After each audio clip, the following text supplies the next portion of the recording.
Hi everyone, I am MTG Rat Girl, and it is June, so for a limited time only, I am gay. You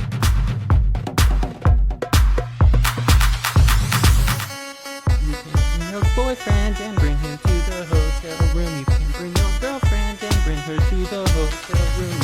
And for this beautiful Pride Month, I decided that I wanted to have a chill time here, just going over a deck that I'll be using on the last weekend of the month, the 28th and the 29th, for the Pride Commander event. If you haven't seen it, that is the event that gives all legendary creatures the partner mechanic temporarily for like one weekend only. As soon as I read the article, I got really excited about this, because it combines my two favorite pastimes, which are brewing weird commanders together and fandom that nobody contributes to. But for real, I love this type of event that really encourages new and otherwise maybe unplayable strategies.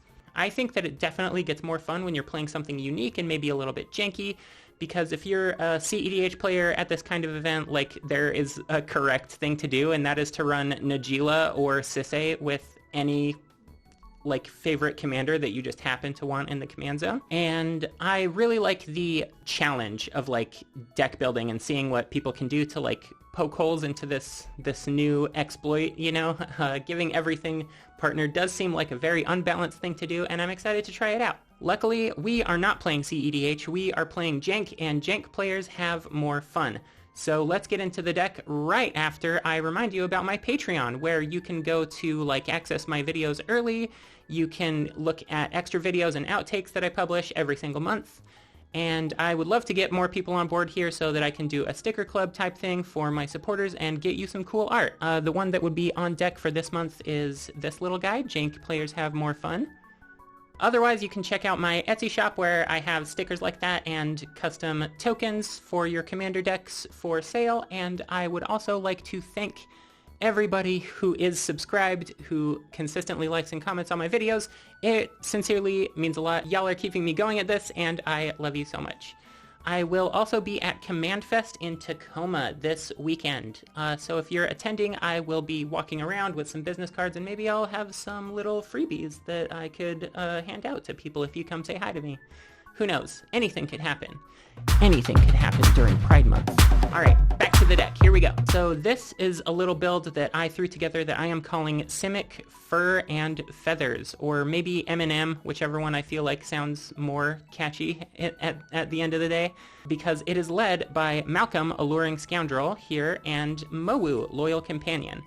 Can you believe that they haven't made Mowu into like a mono-green companion yet, by the way? I feel like that's a real missed opportunity. I was especially excited to throw this deck together because it is actually a weird little Frankenstein amalgam of two existing decks that I already had put together. My mono-green Mowu deck is a very straightforward +1 counter Voltron synergy that scratches every Timmy itch I have ever had. It uses cards like Ram Through and Assault Suit to turn Mowu into this like really fast, unexpected threat that will just like take people out of the game unexpectedly, so I'm not just threatening one person at a time with commander damage. Cards like those can really make Mowu come at a different player who wasn't expecting it. And our second piece of my horrible creation here, Malcolm was actually originally a part of my Ezuri Stalker of Spheres list. It consists of Ezuri and every proliferate spell that has ever been printed in Simic. Malcolm is in this list because with so many ways to proliferate the chorus counters on him,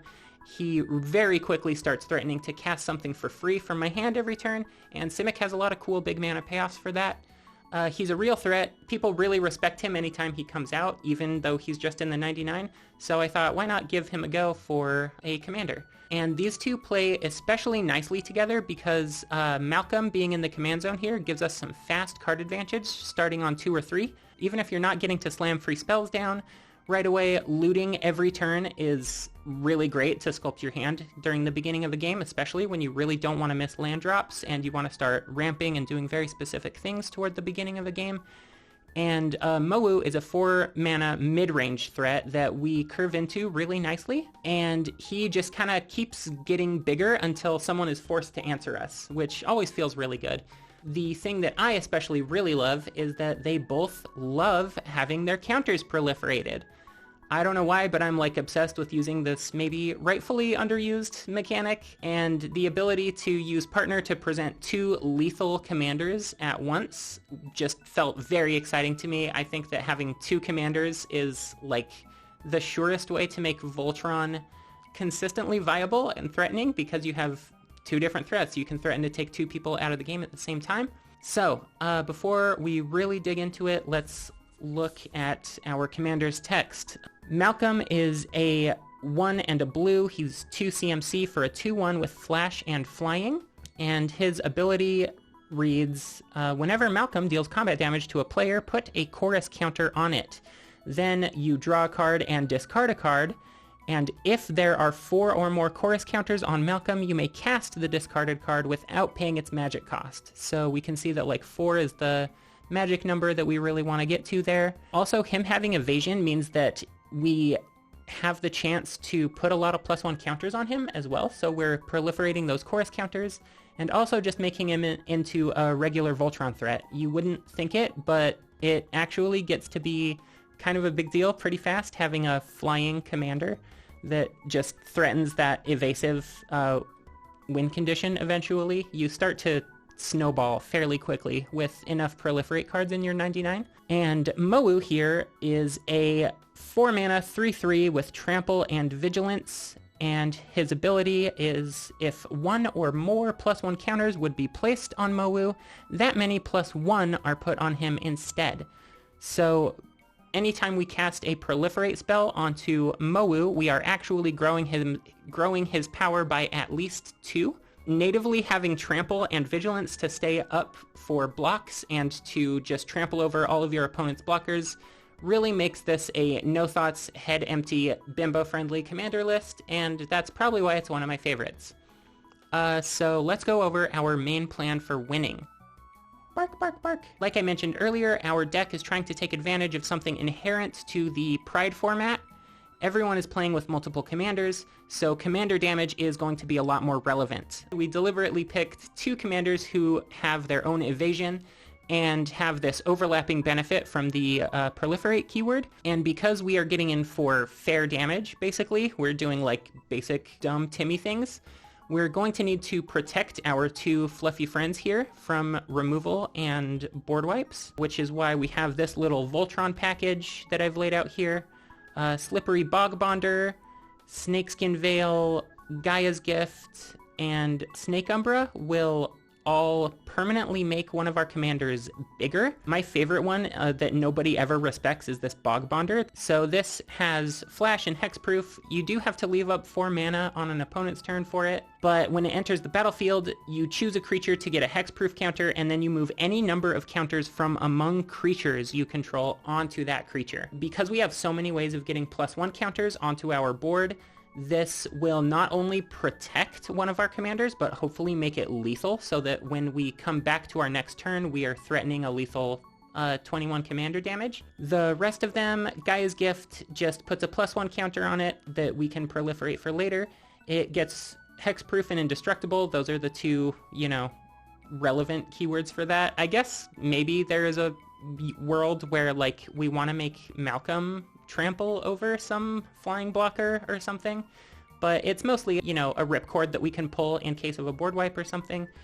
Same goes for Snake Umbra here, which gives the creature totem armor and lets us draw a card when it gets in for damage. So we can, rest assured knowing that if someone hits us with a Farewell or Wrath, then Snakeskin Umbra will die and the creature under it will still be alive. Snakeskin Veil is included in this list because hexproof is usually good enough. Targeted removal are the things that people are really looking to fire off to deal with a Voltron commander, and the +1 counter, of course, is exactly what we want for Mowu. Tyvar's Stand is another one of my favorites. 1 mana to give something hexproof and indestructible is usually good enough, and if you hold it back on your turn, if you're way ahead and you don't need the protection, then you can just untap, dump a bunch of mana into it, and turn Mowu into this giant hulking monster for the turn. It's super overrun, and it is equally fun to use as kind of a 1 mana gotcha, or to actually close out the game on your turn. The other pieces that are in here for Voltron purposes are Swiftfoot boots. You know, that's always good, giving our little doggy haste if we don't feel like, or Malcolm if we don't feel like casting him on the opponent's turn. And hexproof, like I said, always good. Access tunnel is basically here only to make sure that we can consistently get Malcolm in for those like free cards every turn. Since, you know, Mowu is not going to stay at 3 power for very long whatsoever. The other thing that we have in our list that this is good for is Thrumming Bird, I think. That is a little evasive guy that we can just, if we happen to pull this as a utility land, we can make sure that we're proliferating every single turn, and that's pretty cool. The better version of this card, however, is Aqueous Form, which makes one of our creatures straight up unblockable as long as the enchantment remains on there. And of course, getting to look at what we are about to hit off of Malcolm is great, because we can see, like, if we're hellbent maybe, or you just don't like the cards in your hand, then you can peek at the one to see if you want to rip that one for free after combat or not, so that's really strong. And Brass Knuckles is in here. The other one that I see with Malcolm all the time is Fire Shrieker, because Double Strike does mean that Malcolm deals combat damage to a player twice in one combat, which would mean that you only need, like, if you can equip this onto Malcolm, you only need 1 Proliferate spell to get him to start, like, casting cards from your hand for free after connecting with someone. And because we're in Simic, you know that I was already thinking of, like, a ton of ways to get more mana than I even know what to do with, and even infinite amounts in a few cases. We have a bunch of our ridiculous Simic cast your whole library nonsense over here. The really good ones are Gyre Sage right here, which has Evolve, and it taps for a green mana for each +1 counter on Gyre Sage. I like that this one kind of gets itself started with either of our commanders, so if we are able to cast Gyre Sage turn 2 and then cast either Malcolm or Mowu, then that gets her Evolve started, and we can start proliferating the +1 counters to get her to tap for a ton of mana. The other one is Kami of Whispered Hopes, which really helps with our +1 counter plan, because not only is it a mana dork that taps for any color that we want, this can also get us blue mana, which I think is pretty cool. It is like a better Gyre Sage in a way because it taps equal to its power rather than the number of counters on it, but it also has a Hardened Scales effect stapled onto it. So any time that we're proliferating +1 counters onto Malcolm, we're getting 2, or any other creature, we're getting like 2 +1 counters instead of 1 with every proliferate spell. And with Mowu, we are getting 3 every turn, which feels pretty busted. There are hands where I have definitely cast normal good effects with proliferate stapled onto them, and I've cast like 3 spells in a turn and gotten Mowu up to like 20 power without even noticing, just by having this dude on the field. So that always feels really good. Our other piece for our mana plan is Karametra's Acolyte, which should be tapping for at least 4 mana if you're in any kind of a decent situation on board. This is a mostly green deck. It's kind of like a Simic deck and a mono green deck that I already had, so it kind of just has a little splash of blue every now and again, honestly. So she actually feels really good, and we'll have a lot of green pips in our 99 to help her out and get to an infinite position with some stuff that I'm going to show you later.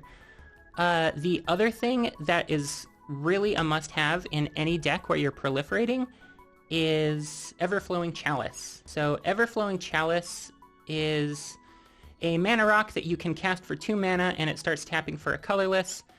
But honestly, every time that I have drawn this card up in a game, it has gotten to the point where it's tapping for at least 6 mana in a turn, which is like ridiculous. For some reason, people's mana rocks are like weirdly sacred in this game. There's like this unspoken rule that you don't mess with people's mana, which is why I like to do that way too much, because like usually people just don't build their decks with ways to stop you unless we're like in a CEDH pod or something like that. Yeah, I guess moral of the story is you can blow up my lands and my mana rocks if they're letting me empty my hand every turn. It won't hurt people's feelings, I promise. It's alright. Just, you know, if you're worried about your play group being salty about it, then I don't know, tell them not to cast 10 mana cards with like 1 mana rock, and then you won't have to blow it up. The other guy that we have here is Rishkar, Pima Renegade. So this guy turns our whole board into mana dorks, basically. He can put +1 counters onto up to 2 different creatures as he enters the battlefield, and then each creature you control with a counter on it, a counter of any kind. So that does actually include Malcolm's chorus counters here. They are going to be able to tap for a green mana. This feels really good because, like I said, a lot of the 99 in our list are creatures that just naturally come in with +1 counters on them. So having your land base and then an entire field full of mana dorks just feels really great, honestly. It's like you get to play Elf Ball without playing only elves, and I just love that. Okay, now that we have enough mana to literally make Omnath green with Envy, what do we actually want to do with it? One of the combos that I alluded to earlier is one that you have probably seen before. It is the Staff of Domination line.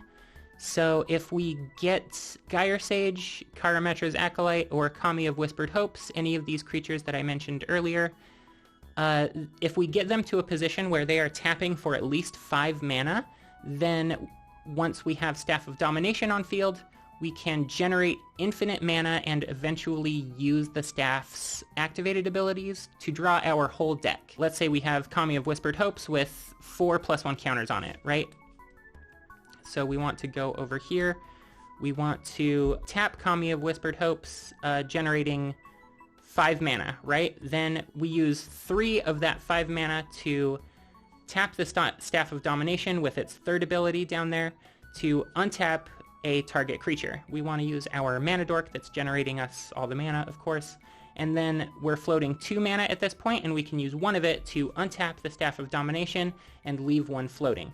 This lets you repeat this process infinite times until you can use like 600 mana to use 5 of it to tap the staff, draw a card, use the last 1 to untap it, and then repeat that 90 however many more times until you have your entire deck in your hand.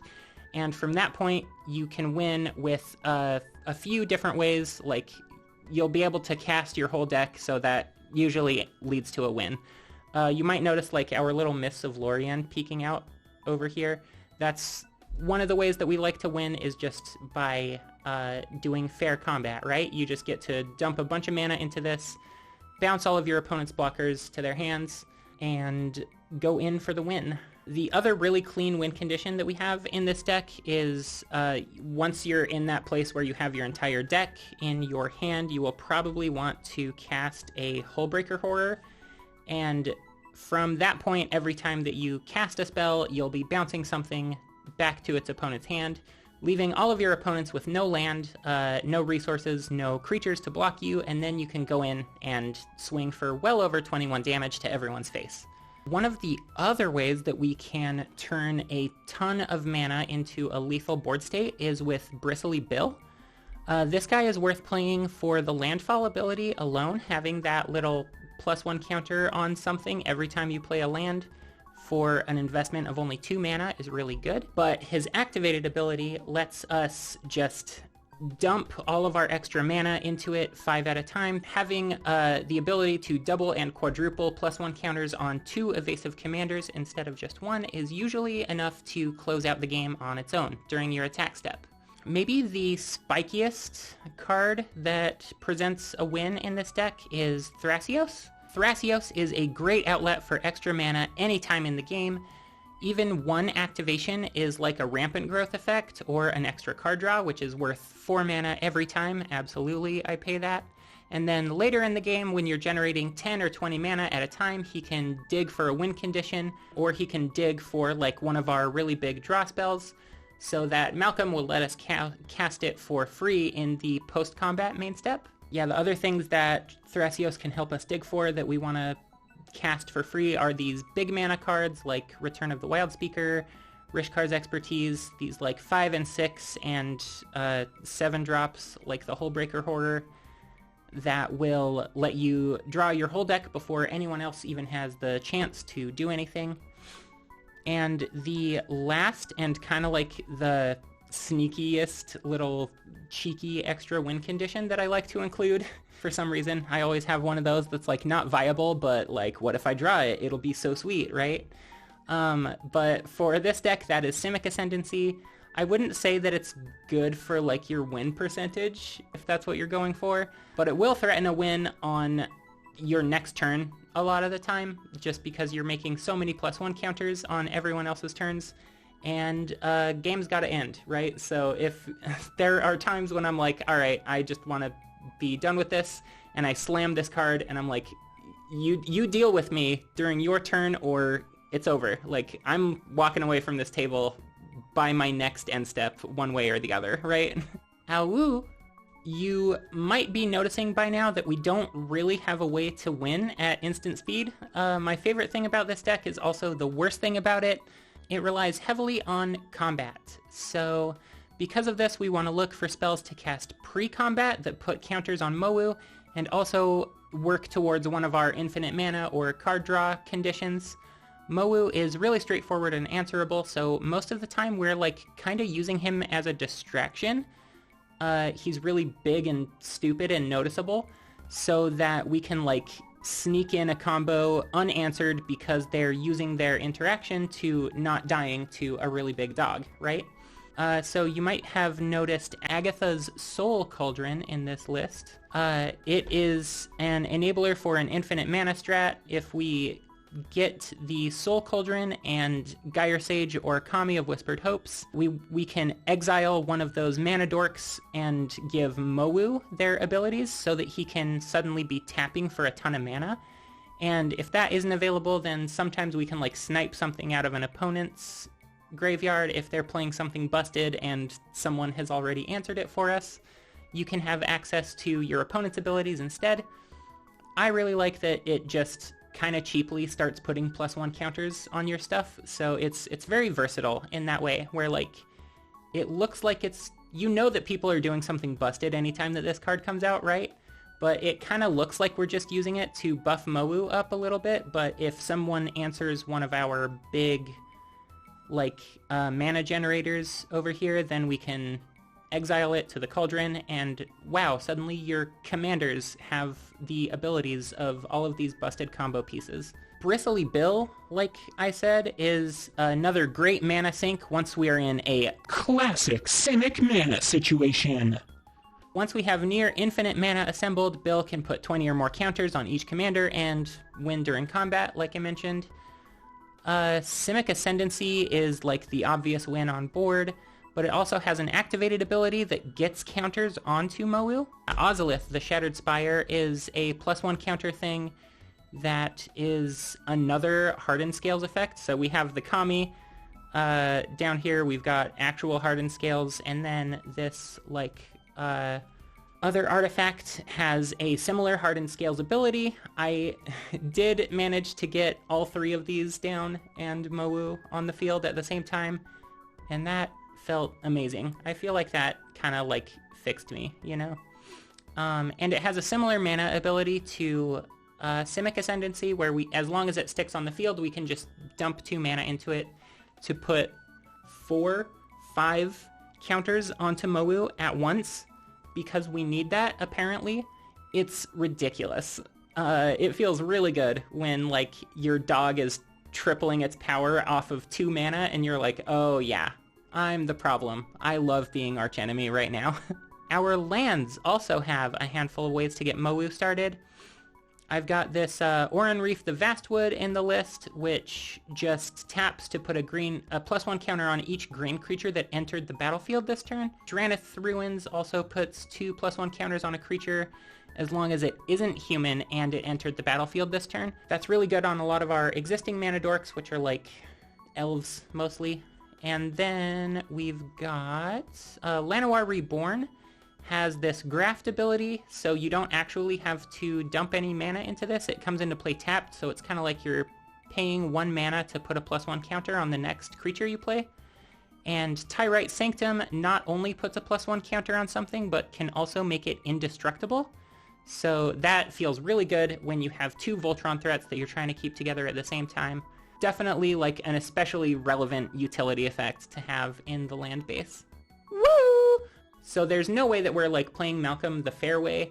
We're trying to get him to 4 counters well before he's supposed to, and proliferating when Mowu is out as well makes it so that our opponents have to choose between taking a ton of commander damage from a dog now or giving us a free spell later in the game so that we can get in for more commander damage easier next time. Tekuthal, Inquiry Dominus, and Thrumming Bird here make it so that we get counters on all of our creatures every turn. The fact that they are both evasive attackers as well is really helpful for the normal beatdown plan.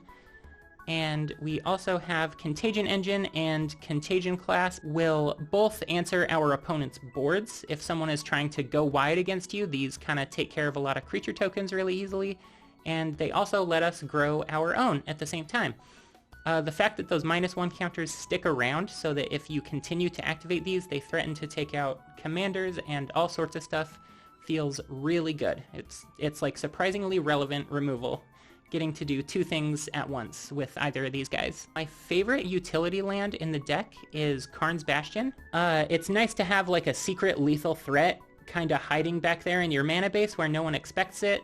And a bunch of our other value pieces like Experimental Augury, Vivisurgeon's Insight, those both just like draw a bunch of cards and proliferate. Hankerbloom is removal that also allows us to proliferate. And then we've got like creature removal down here with like Mesmerizing Dose and Smell Fear that also just have the word proliferate stapled onto them. So those work really well. I really like Staff of Completion in this deck as well. If we really need it as like a bad mana rock early in the game, it kind of lets us do that.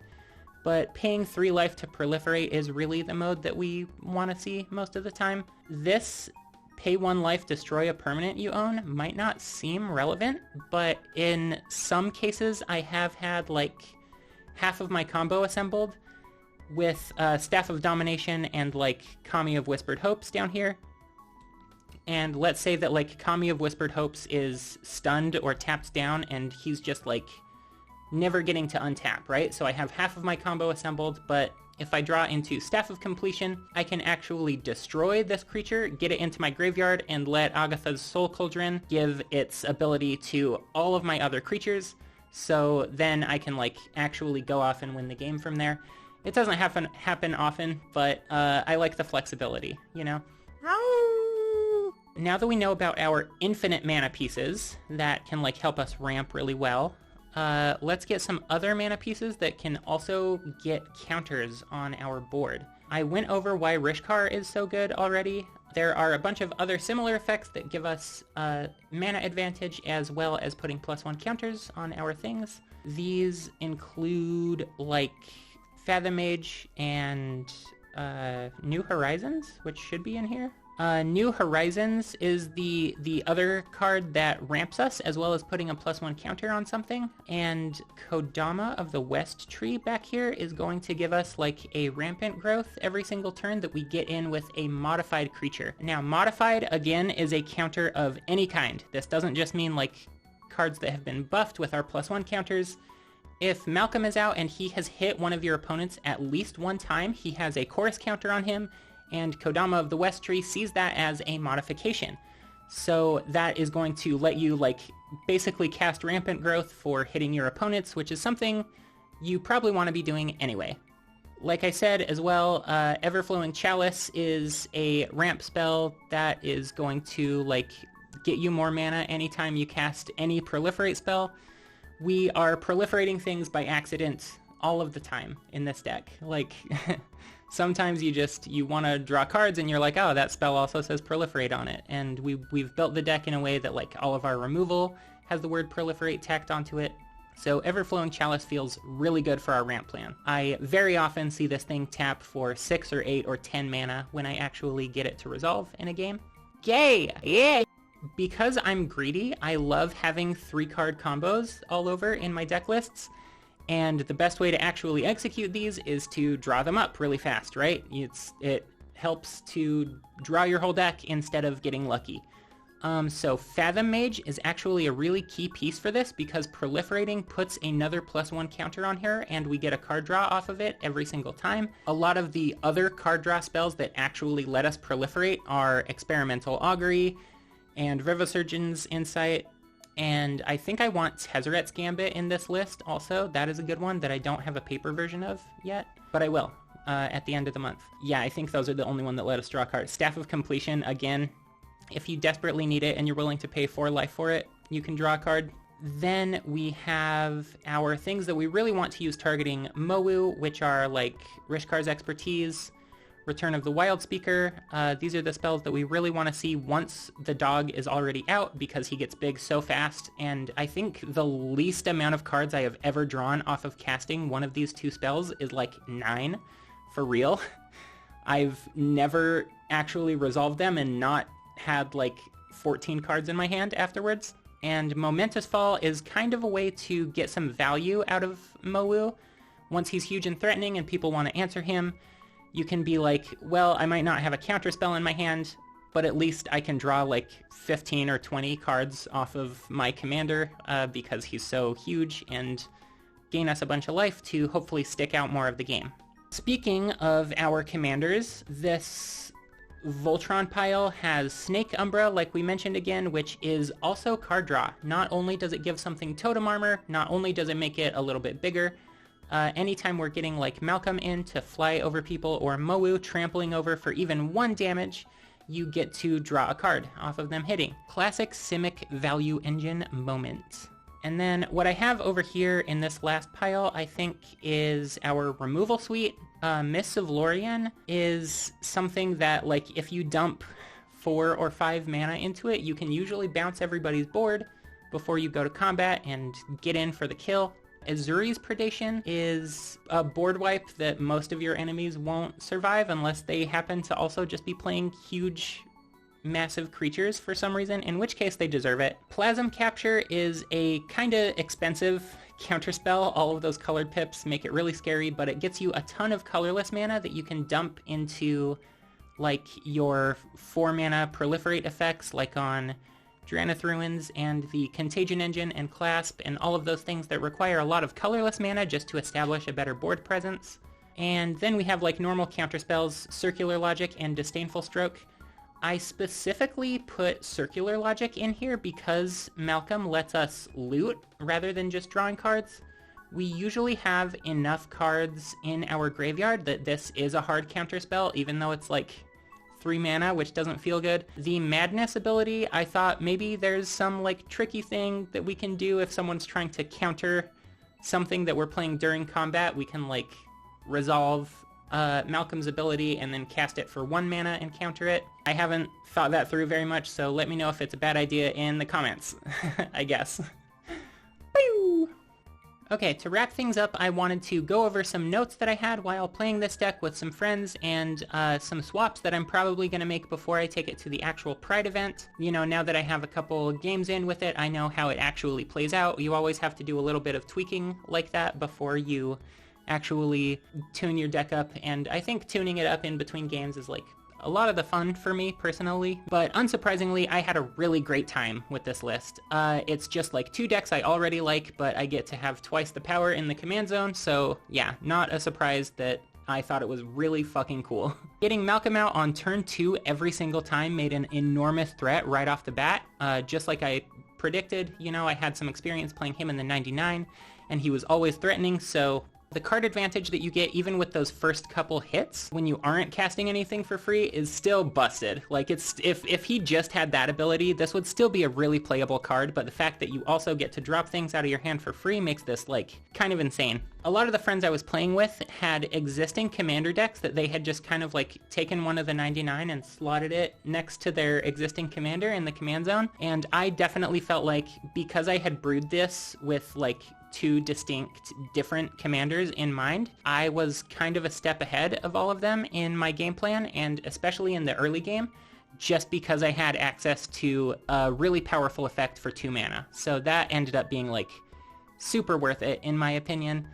One thing that did feel underwhelming was Conclave Sledge Captain, which maybe I'll throw up right here. It took me off guard because it is such a bomb in my mono green Mowu list that I just thought, you know, casting something for 6 mana off of Malcolm's ability, that's obviously gonna feel great. But I realized that backup does nothing if you're casting it post-combat. So a lot of the time it felt kind of like dead in my hand, like I didn't really want to cast it, or I wanted to cast him the fair way anyway, which is not why I'm playing this deck. I don't want to be like using actual mana for my spells. So I think I ended up swapping this guy for Nessian Wild's Ravager. Yeah, this dude right here. I still am open to other things in this slot. I'm gonna test this out and see how it feels. But the fact that this has an ETB ability that is actually relevant post-combat, I feel like is going to feel a lot better, even though Conclave Sledge Captain often threatens a win on the following turn. It's just like a lot of mana to invest into an effect that isn't going to take place until 4 turns later, right? I also ended up taking out a Destiny Spinner from this list for more interaction, which might technically be like the wrong call, but I found that people weren't answering a bunch of my creatures anyway, and there were definitely better ways to use my mana than by activating her ability to animate one of my lands for like making it a 2/2. She definitely feels better in my mono green deck where all the value pieces happen to be enchantments. She ends up animating a land that matters more. It ends up being like a 6/6 reliably for 4 mana. I ended up swapping in the Circular Logic for Destiny Spinner because Malcolm supports it by letting us discard all the time, and I mostly just like had an extra card laying around. Maybe I'll Sharpie a counterspell over it if it bothers people. Alright, I know that's like the right thing to play, fine. I lost one of the matchups that I played in this deck. And you know what did it? Artifact Destruction. Someone wrathed the board on turn 3, which blew up my Kami of Whispered Hopes. It kind of turned off my mana, but I still had an Everflowing Chalice and a Soul Ring and a Simic Signet out, so I made the mistake of confidently announcing, "I'll just rebuild. You can't stop Simic from having access to mana." And then the next player in the turn order immediately farewelled me, targeting artifacts. So I guess I like set myself up for that one. It made for kind of a funny moment, so I couldn't be that mad about it, but that mana destruction actually did take me out of the game fully. Once I went back from having access to like 12 mana off of a Kami and a Chalice, back to having like 4 lands on the field, I did just dirtle until the Aristocrats player slowly bled my life out, and I just had nothing to do about it. Wins that I did get, though, felt very punchy and explosive, and I was really surprised at how well these two just immediately complemented each other. I was consistently pressuring a win on turn 4 or 5, which felt really good for my casual table. The amount of ramp in this deck feels really great. When you hit one of those spells off of Malcolm and you get to cast Mowu the same turn, even if you're getting what feels like kind of a mid spell, like a Cultivate or something, that's still pretty good. That still gets you Mowu, right? If you're an aggro player, or you really like Voltron, or you just want to represent like the average online furry couple, then I would definitely recommend this deck for your Pride event at the end of this month. Thanks for watching. Happy Pride. Tell your friends you love them, and I'll see you at the Pride event.